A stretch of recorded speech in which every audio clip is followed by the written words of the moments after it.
Word, I asked Pastor that I have any special instructions. He told me the thing, then told me, said, whatever the Lord lay on your heart. Amen. Amen. It's the word of God. Amen. Luke chapter 8. Luke chapter 8. And I want to just read in your hearing a portion of the 5th verse of Luke chapter 8. I promise to be a good student of the context, but I want to just read a portion of perhaps the first phrase or sentence in your hearing. Luke chapter 8, verse 5a simply says these words: a sower went out to sow his seed. All right. I want to stop there. A sower went out to sow his seed. Amen. I want to just talk about the sower. Amen. Talk about the sower. There is no doubt or debate about it. Jesus Christ himself was and is the master teacher. Amen. He employed several methods of teaching, all of them which were extremely effective. All right, all right.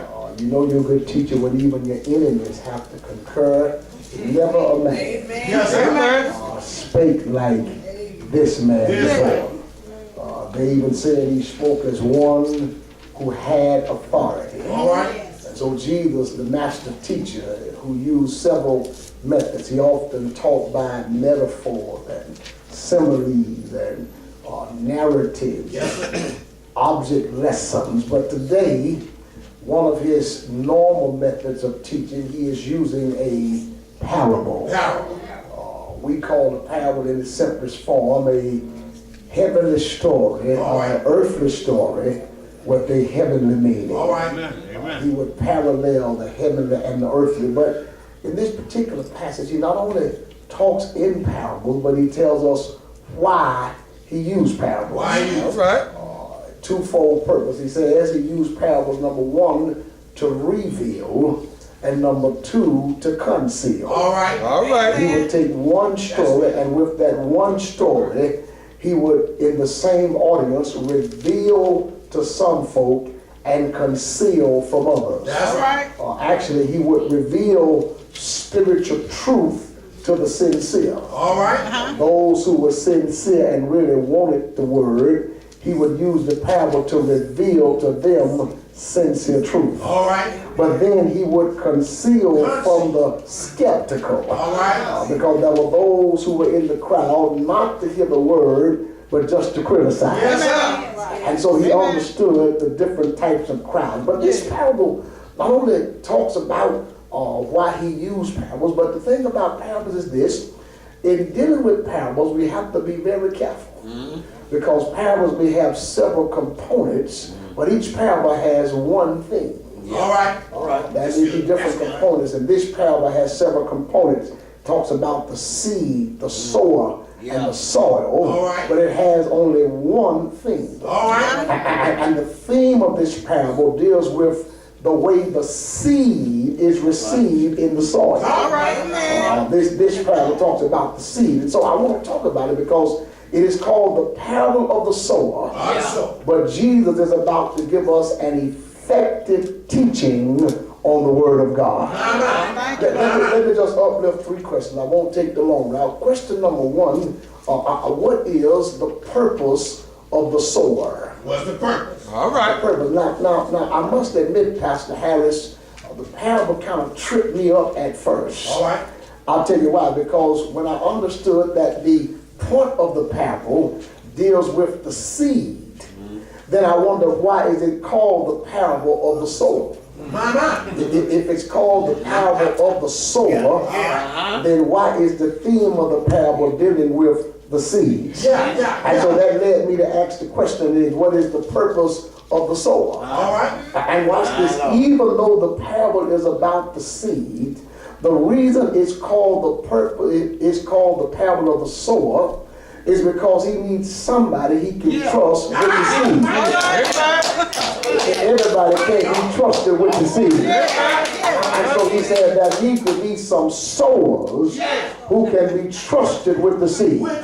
Now, if we're going to be good Bible students, I started reading with verse 5, but if you read those first 4 verses, you'll discover, here's the context. Jesus is on his Galilean tour.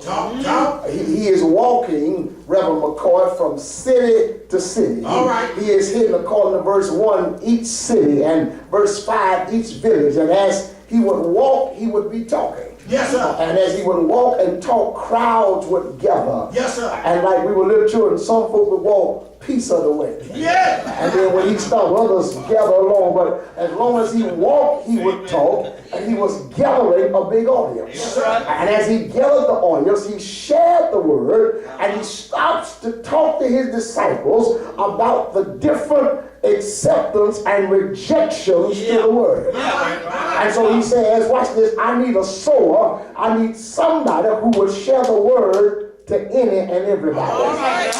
Yeah. When it comes to the word, it don't matter who they are, where they from, how far they're going. We have a responsibility to share the word. And what we need in this day and time are people of God who can be trusted with the seed. Your job as the sower is to just spread the seed. Or simply just share the word. Now, the truth be told, that may sound simple, but in this day and time, you got too many folk trying to do tricky stuff with the word. It paints a picture of a sower who's at a field, and he reaches in the bag of seeds. The seed is the word of God, and he just throws the seed over the field indiscriminately, not trying to throw it in a certain section and miss another section. Everybody needs the word, but the idea is don't add nothing in the bag. The word is all right by itself. He needs somebody who will just reach in the word of God and share what thus saith the Lord. May I tell you why that's so important? Because we live in a day and a time where people are not being very integrous with the word of God. People are adjusting the word to what they wanted to say. The Bible said the day gonna come where men will look for teachers who will tickle their ears and tell them what they want to hear. Folk are attracted to certain kind of preachers who preaching what they want to hear and not rightly divine the word. But the Lord needs some sowers who he can trust with the seed that's going to tell it like it is, whether they like it or not. You may not be popular, you may not get no amen, you may not get invited back, but it needs somebody that's going to tell it just like it is. Reading a story I often tell about these 2 actors who were trying to audition for a part in a play. And there were 3 judges who were going to judge the actors, and each of them had to stand up and get into character and do a certain part. All right. That first actor got up and got into character. Oh, he was demonstrative. I mean, he pronounced, or he modulated. I mean, he had enunciation. I mean, he had it all together. He got right into character. And man, when he finished, they said, man, that was great. But then the second act, it was his turn. He got up and did the same script, but he was just all right. So the judges got together, Pastor Harris, to decide who gonna get the part. All right. The 3 judges, the first judge said, I go for actor number 1 because he was so demonstrative. Man, did you hear how he pronounced and announced those words? All right. Judge number 2 said, well, I'm the same way, man. I go for actor number 1 because he was very impressive. The third judge said, well, I choose actor number 2. They said, we don't understand. So he wasn't that demonstrative. He wasn't very impressive. Why would you choose actor number 2 over number 1? He said, because number 2 stuck with the script. And the problem nowadays, we got folk who are demonstrative, but they ain't sticking with the script. You got to share the word like it is. And the last time I checked the script, we ain't got to add nothing to the script. The script is all right, just like it is. Last time I read the script says he died according to the script. He was buried according to the script. He was raised according to the script. And he was seen of men. Stick with the script. Howard, he said, number 1, the purpose of the soul is that he needs somebody he can trust with the seed. That's going to spread indiscriminately. No matter who you are. If you come in contact with them, you're going to get the word. Well, let me say our second thing. Not only do we see the purpose of the sower, but number two, I want to raise this idea of the problem with the soil. Because when you read this entire parable, he went out and he sowed seeds in his field. But when we look at it, there were some problems with the soil. Now, there were four types of soil. There was, number one, that which fell by the wayside. So we got number one, wayside soil. Number two, some fell upon a rock. So we got rocky or stony soil. But then there were those that fell among thorns. So we got some thorny soil. And then some fell on good ground. One field, four different soils. You got wayside. You got stony, you got thorny, then you got good soil. Now the problem is this, he said, now that which fell on the wayside, now here's the thing about it, the wayside was a path that had been walked through the field. You know how it is when there's a certain path you walk every day, all day, before you know it, the grass is going to look different in that path. Because that's where everybody walks. There is no depth there because we walk the grass out. And so when he sowed the seed on the wayside, because there was some wayside soil, the moment it fell down, it never penetrated. The bird came, scooped it up, and took it right on, and it never got to grow. He talked about there were some people, the moment the word come in their heart, the devil can snatch it right away. Because they got wayside soil, they have no depth because life has walked a path through their heart and there's nowhere for the word to take root. Then he talked about those that fell among stones. This was deceptive because it looked like grass.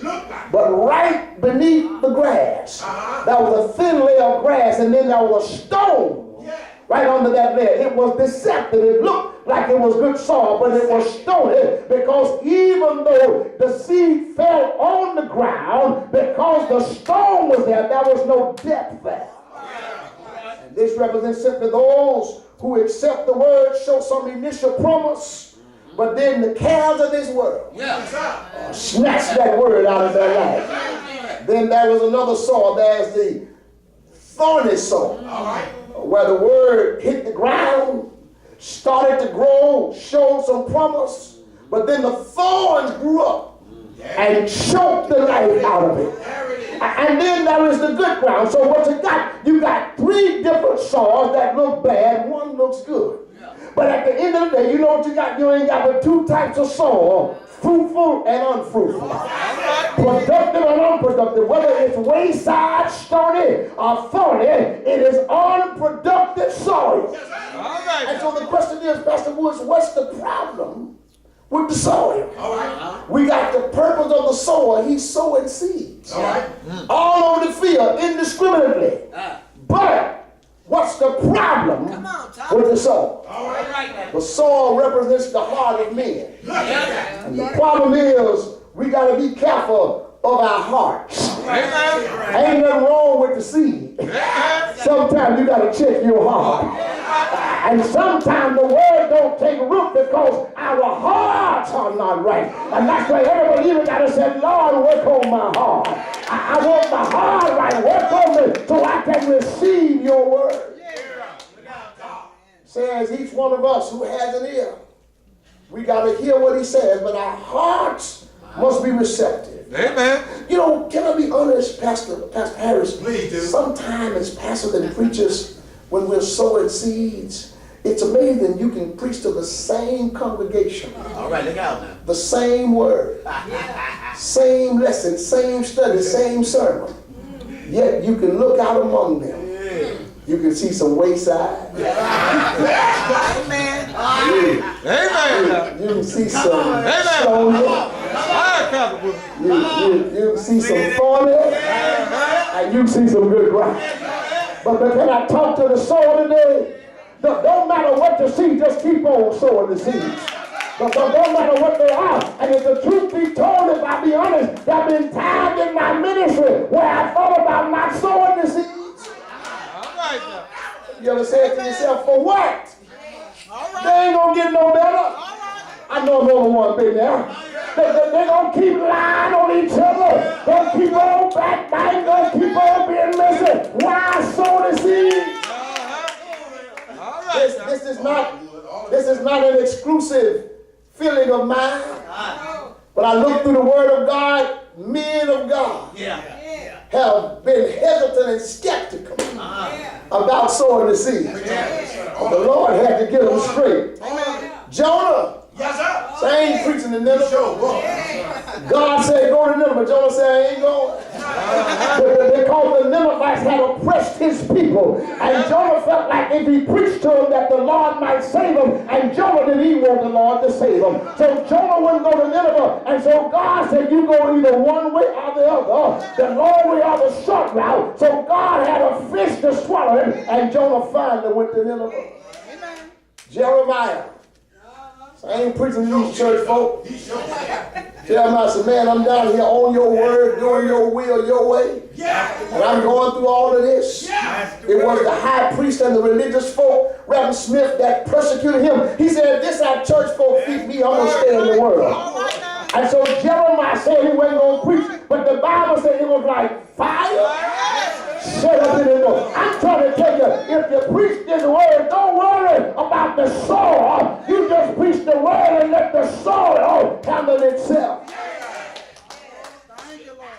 One final thing, and this is a short version. Watch this. The purpose of the sower.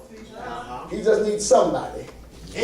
Spread the seed. Yes, all right. Who can I trust with the seed? All right. Now. Don't add to it, don't take from it, just spread the seed. But even though that's the purpose of the sower, that's the problem with the soil.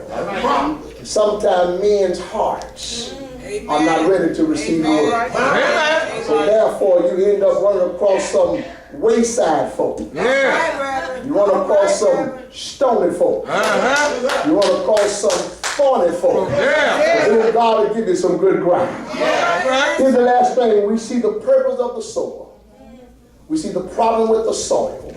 But now let me talk about the power of the seed. Amen. The whole parable is about the seed. Can I tell you why the parable is about the seed? Here's why. Because the sower is not perfect, but the seed is. Oh yeah, the sower has been chosen, but the sower is a mere human being. The sower is not perfect, but the seed is the perfect word of God. And I tell you today, no matter how bad the field looks, there's power in the word of God. I want to encourage the sower. Keep on sowing. There's not necessarily anything wrong with the sower. Ain't nothing wrong with the seed. Sometimes the problem is really with the soil. But no matter about the soil, remember that there's power in the seed. Honestly, sometimes it's a little frustrating when your labor appears to be in vain. But now I want to go back to the text, because of the text, when you talk about the sower and the seed and responding, because this parable is about the different receptions or rejections to the word. Now notice that each response is slow and gradual. If you go back to the different types of soil, that which fell by the wayside. Now the reason it took place quickly, because the moment it fell, the bird took it. That really almost depicts the life of a non-believer, that the word never ever gets in that house. Never got there. But then watch the other soils. The other soil, now watch this, where the seed fell in the ground and went in the ground and touched the stone. It showed some initial progress. But then eventually it withered. Withering takes time. Which meant that that was a gradual process. And then even that which fell among thorns, the thorns grew up and then choked it. That took some time.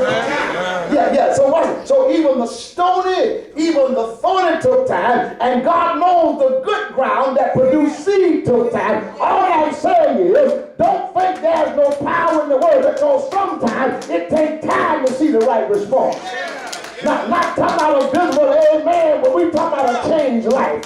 Ain't talking about nobody saying hallelujah while you're preaching, but if you keep on watching their lives over time, you'll see some change take place.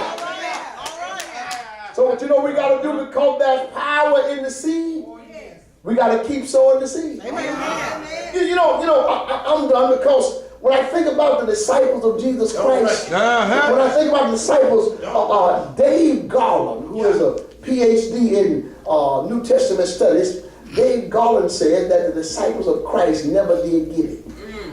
Now he sowed seeds into them 3.5 years. He's the master teacher. And Dave Garland said they never did get it, because when they got ready to go, they were still fighting over seats. Who's going to sit on the right, who's going to sit on the left. They were still backstabbing each other.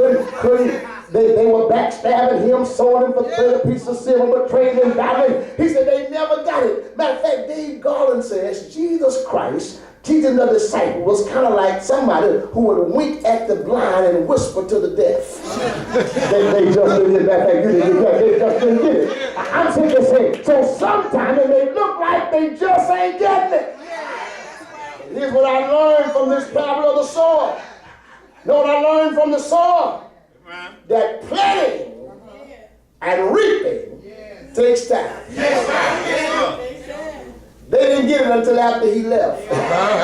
Once he left, they said, now we got it. So can I tell you, brother, preachers keep on preaching. Teachers keep on teaching. They may not get it at first, but keep right on dropping that seed. When you look at a garden takes time. You don't plant nothing today and go pluck it up tomorrow. Matter of fact, there's a process to progress. You know what you got to do? You got to plant, and then you got to water it. Then you got to wait, and you got to water it some more. Then you got to wait, and you got to water. All I'm saying is that it takes a little time. And so keep on sowing the seed, because there's power in the word. It may feel sometimes that it's an effort in futility, but the parable shows that it will produce some good ground. It is not my job to see results. It's my job to be faithful. You cannot manufacture the outcome, but you can be sure to sow the seed. Matter of fact, Dr. James McCarroll, who pastored the First Baptist Church of Murfreesboro, Tennessee, his mother is a botanist. Has a pretty green thumb. She's good with trees and plants and flowers. And he said as a little kid, he always saw her growing things. He said to her mother, how do you know when it's ready? So you're always cutting and clipping and watering and pruning and trimming back. How do you know when the finished product is ready?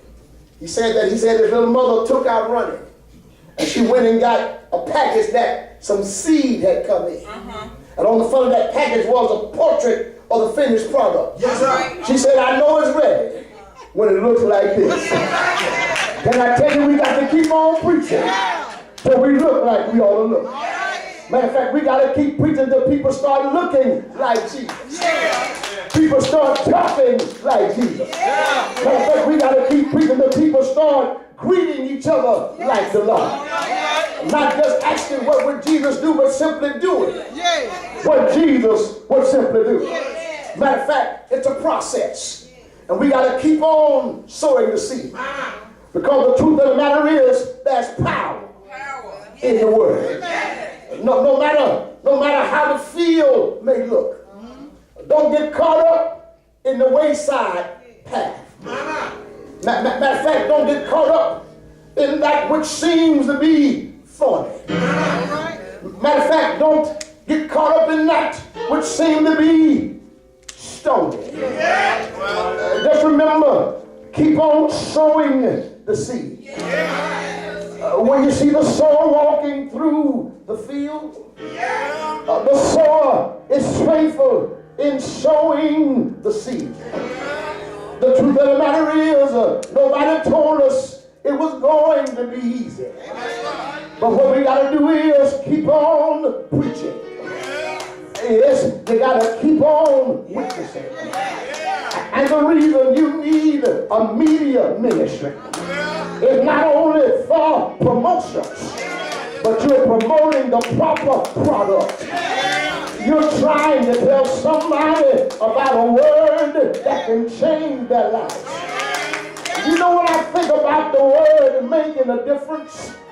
I'm reminded of a man by the name of Ezekiel.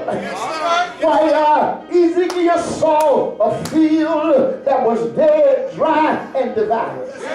But then God said to him, son of man, can these bones live? And he said, Lord, they look pretty bad. He said, but Lord, you know. And God said to him, preach the word to those bones. And you know what happened, don't you, when Ezekiel preached the word to a valley full of dry bones? Those bones came together. And they stood up like a mighty army because of the power of the word. Yeah, Noah is an example of the power of the word. God told Noah, Noah, I want you to preach my gospel. And Noah preached one sermon, and he never changed his subject, and he never changed his text.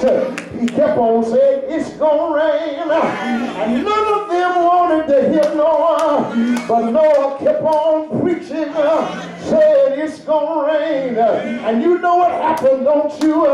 It started to rain, and God sent down water and covered the whole world. All I'm trying to tell somebody is there's power in the word. Is there anybody here that know there's power in the word? His word is a lamp to my feet and a light on my path. His word has power all by itself. Is there anybody here that got his word? His word. His word